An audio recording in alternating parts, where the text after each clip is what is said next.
Hello all. Apologies, you may be able to hear the schizophrenic radio on the background because the neighbors are being quite loud about their politics, so you may hear the radio. But barring that, I wanted to make an update on my military thing.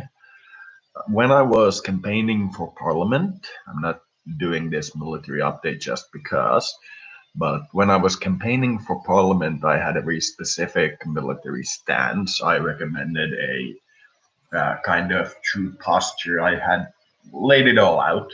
I had a good model. Sorry. Oh, God, that feels good to stretch. I had a complete military outline for how we should organize the military of the state and how it would differ from what the current organization is, and so on and so forth. I recommended reducing the military spending, but I can no longer recommend it. I think that the stance I had with regards to military spending was correct at the time, but keep in mind this was in 2011 when there was no Ukraine crisis and there was no Taiwan crisis and so on and so forth. What we had at that point was peace, and we had a spending of too high in military. We were spending too much in our military. But right now, the situation is a little bit different. We had something along the order of 10,000 active soldiers and a reserve of 300,000. And we have organized them into a complex system of regional units where different region has some units and they are not all regionally uh, unified. And some of these units are local, some of them are regional, some of them are nationwide, and some of them are EU forces. So we have a lot of different overlapping military structures. But what we had was around 12,000 active soldiers and around 300,000 reserve. Now we have around 900,000 reserve, and the number of active soldiers has remained roughly the same. Our mobilization speed is that after if the offset of hostilities is immediate, and with the price, we have 3 days until our entire reservist population can be put into the army. But we don't really put our entire reservists into the field immediately because that's not how we do this.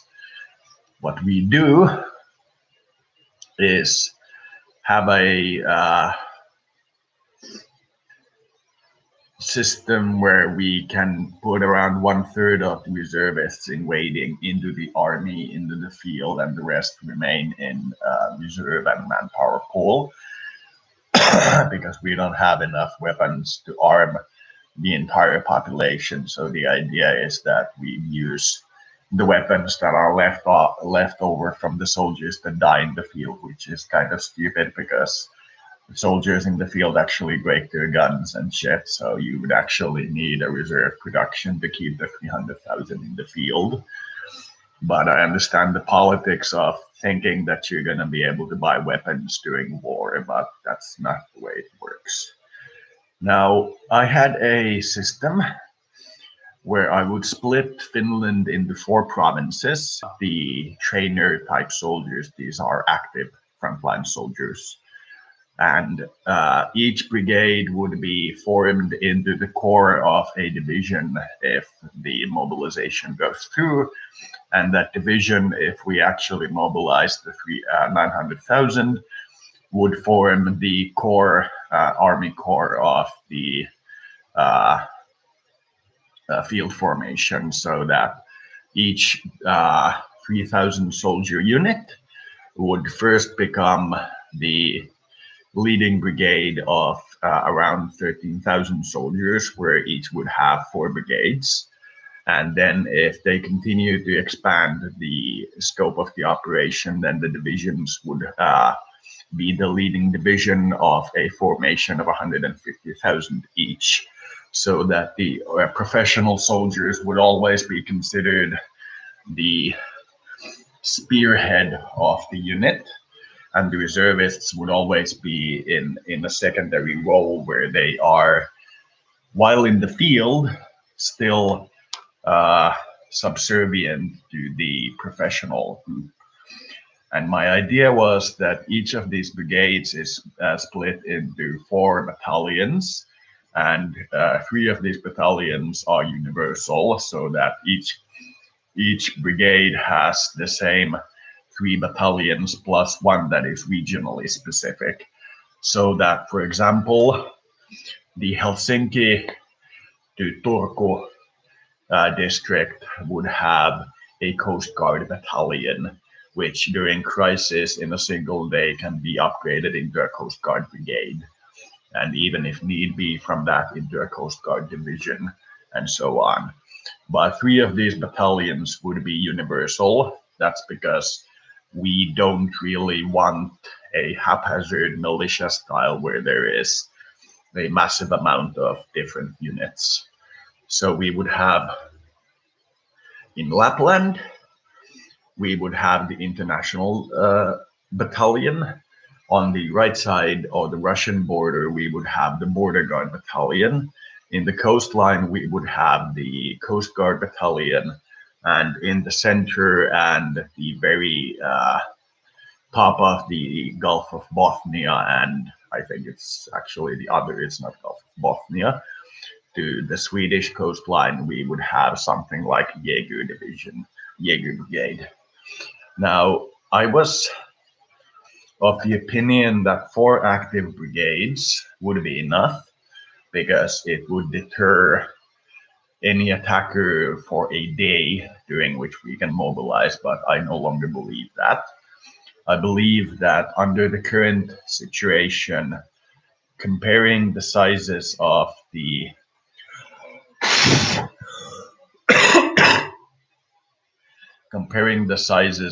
various fast response and quick action units of our borderly neighbors, ranging from Russia to NATO, because I want to do this building so that we actually can defend against NATO as well as Russia, which is weird, but as being the defense guy, it's important that we can, in theory, defend against anyone. It will also make us more resistant to cultural propaganda when we are already aware of how we would do in a war, and it wouldn't be new to us.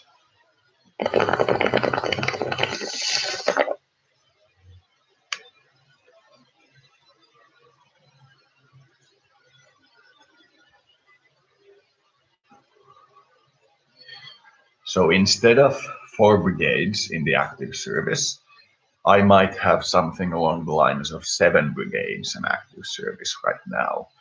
That is because if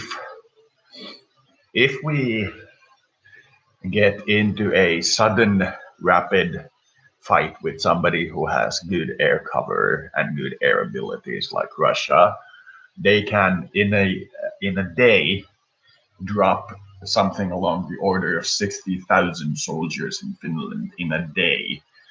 And if we assume, based on the stats that I've seen, that they begin a ground mobilization and invasion buildup the moment we have the first air units touching ground, then by the time we get to the 3 days where we have 300,000 in the field, they'll have 50,000 inside our borders and 500,000 outside of our borders. And that is not a survivable prospect. Now, our air units, we know, can be brushed aside in a day. That's not something that is new to us. But the ability to withstand a certain kind of long-term attrition plan is there, so that we can actually survive a attritional air warfare, the type that they're doing in Ukraine, quite well.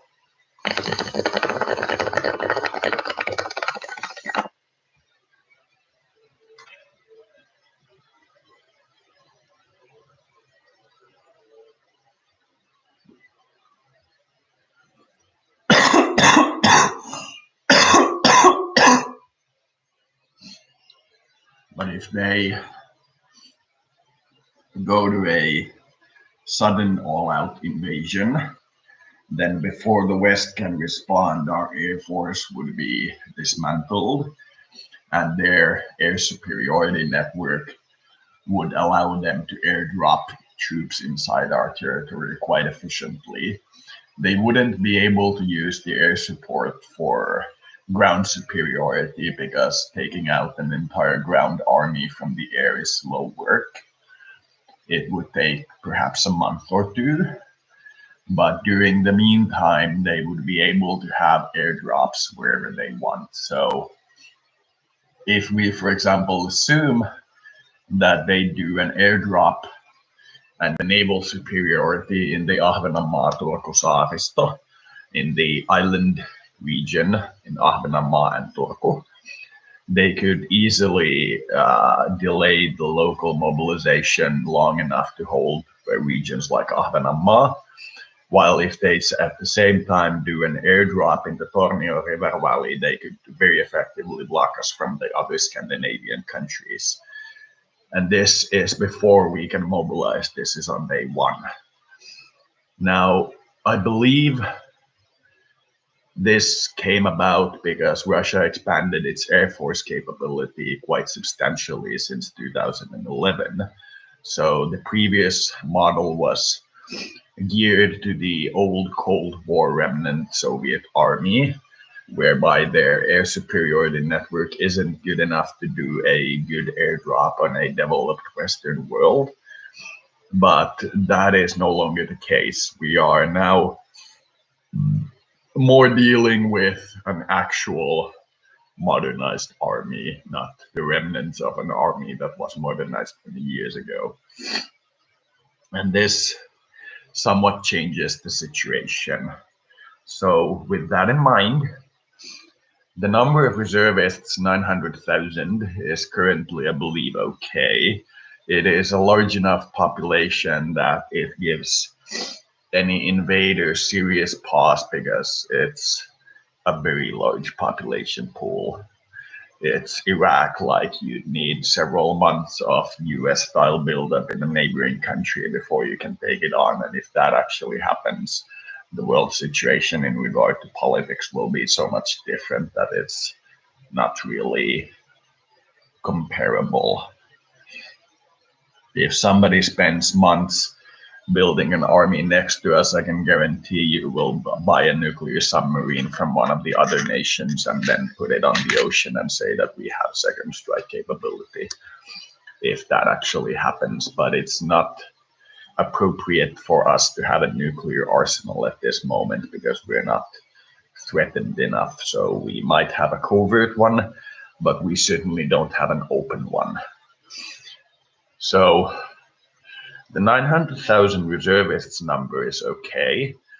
We need more infantry weapons and infantry support weapons because we can't keep the 900,000 in the field, but that's going to increase the military spending even if we get them for free because they have to be maintained and housed somewhere. We can just put them in a field.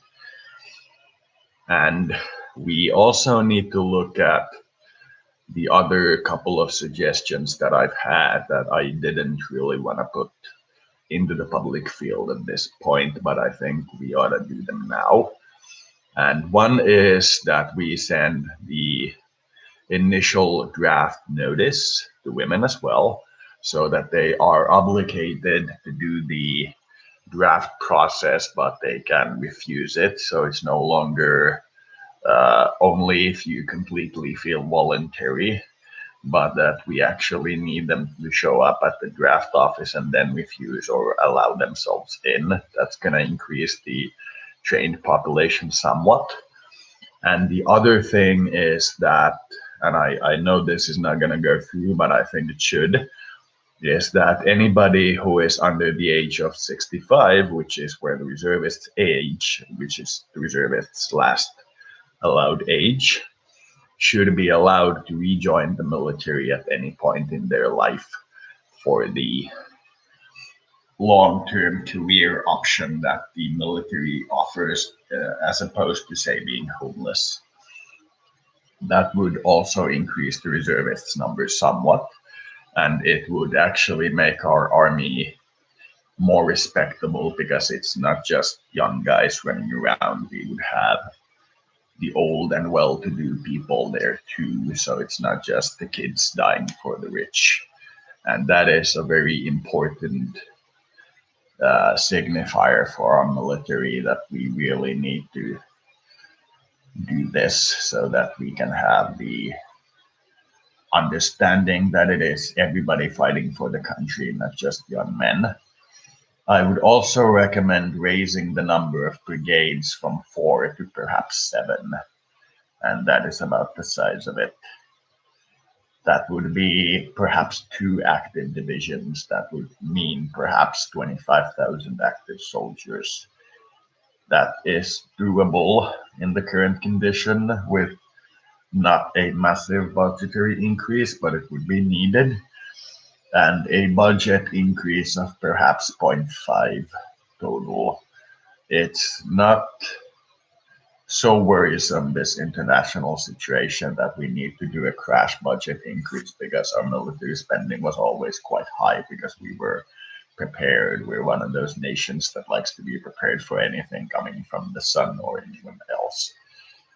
So it doesn't require a large military increase, but I do believe a small increase is in order.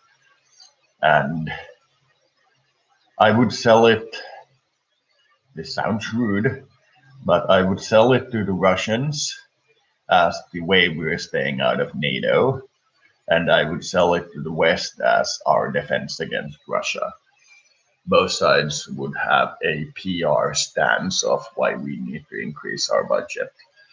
But I would keep it small so as not to inflame the situation, but I would have a slight military increase. I feel like I need to point this out because my previous stance on the military was that we need to defund it because we were experiencing a rather good couple of years. But that is no longer the case. The international situation has developed not necessarily to our advantage. And it seems like it would be a good idea to be prepared. So, in short, increasing the number of reservists by including women and old people in the abilities of the army to hire, increasing the number of active soldiers to perhaps 25,000, so as to be able to keep an airdrop from doing serious harm, like a real airdrop, not one airplane landing into the Tornio airport. And we also need more light weaponry, because the current stance that our reservists would be armed with the weapons that are left from the field when the soldiers die is asinine, because the soldiers in the field lose equipment quicker than they lose their lives, because the equipment can easily be tossed aside when you're running away, while your life is much harder to toss aside and have your weapons returned to the field intact. So there is that. And that is about the size of it. I recommended going to 4 brigades, which would be 12,000 active soldiers. And I now recommend 7 brigades, which is somewhere on the order of 20,000 active soldiers. And this is mostly because the regional security situation has not developed well. So that is the gist of it. I feel like I wanted to update my military stance so you guys know where I am at the moment. And that is about the size of it. Please feel free to ask questions and I'll answer them in a new topic. Bye.